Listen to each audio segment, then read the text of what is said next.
Muli, magandang gabi po sa ating lahat mga kapatid at muli po tayo mag-share ng ating daily devotion.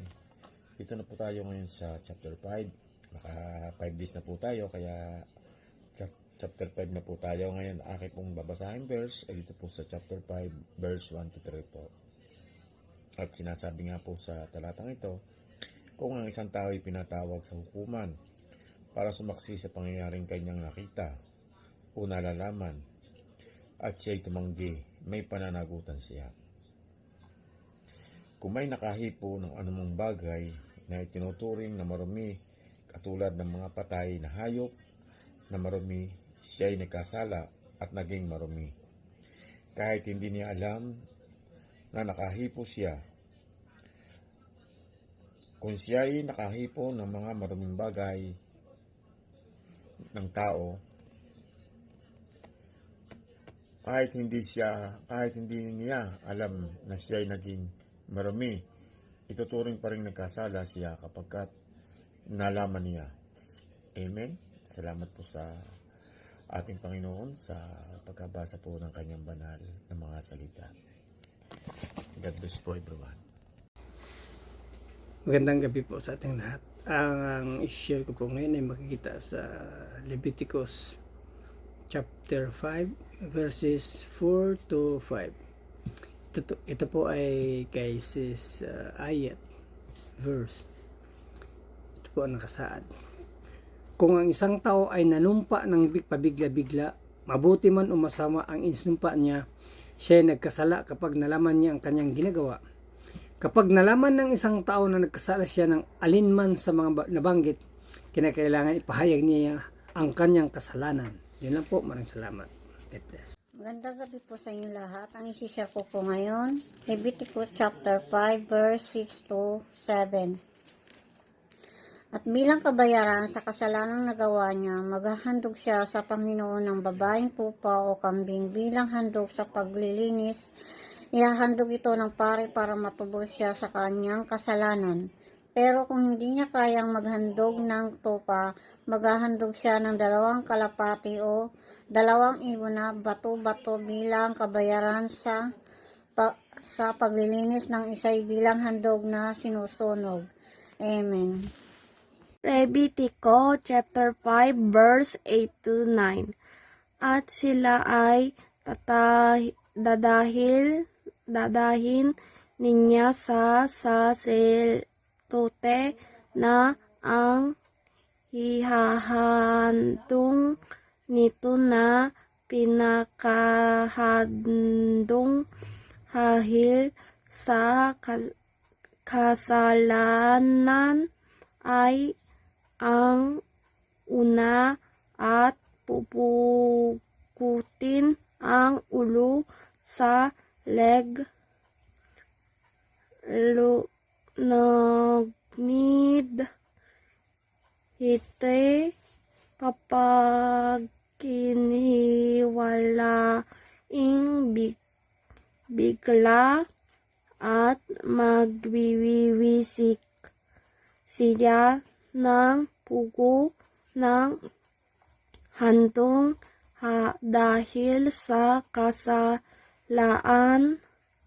sa ibabaw ng kilid ng dambanang at ang labis sa pugo ay pipikain sa panan ng dambana hadong ng dahil sa kasalanan.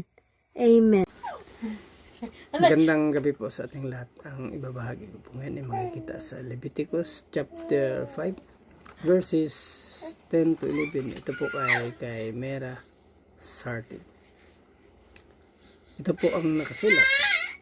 Ihandog din ng pari ang isa pang handog na sinusunog ayon sa paraan ng paghahandog nito. Ganito ang paraan na gagawin ng pari para matubos ang tao sa kanyang kasalanan at patatawarin siya ng Panginoon. Pero kung hindi niya kayang maghandog ng 2 kalapati o 2 ibon na bato-bato, maghandog na lang siya ng 2 kilo ng magandang klaseng harina huwag niyang lalagyan ng langis at insinso dahil ito'y handog sa paglilinis at handog sa pagpaparangal. Yun lang po. Maraming salamat. Purihin ang Panginoon. God bless. Mapagpalang gabi po sa inyo lahat. Ang ibabahagi ko pong verse sa gabi ito ay sa Leviticus chapter 5 verses 12 to 13 na sinasabi, "He shall bring it to the priest, and the priest shall take his handful of it as its memorial portion and offer it up in the smoke of the altar. With the offerings of the Lord by fire, it is a sin offering." 13. "So the priest shall make atonement for him concerning his sin, which he has committed from one of these, and it will be forgiven him. Then the rest shall become the priest like the grain offering." Amen. Purihin po natin ang ating Panginoon. Magandang gabi po. And God bless everyone. Na babasahin ko po, Leviticus chapter 5, verse 13 to 15. At sinalita ng Panginoon kay Moises na sinasabi, "Kung ang sinuman ay makasuway at makasala ng di sinasadya sa magabanal na bagay ng Panginoon, ay magdadala naga siya sa Panginoon naghandog dahil sa pagkakasala na isang tupang lalaking walang kapintasan na kinuha sa kawan. Ayon sa iyong pagkahalaga sa siklong pilak ayon sa siklo ng santuaryo na pinakahandog dahil sa pagkakasala." Amen. Isa naman pong mapagpalang araw po sa ating lahat. Ang i-share ko po ngayon ay makikita sa Leviticus chapter 5 verses 16 to 17. Ito po ang kasulat.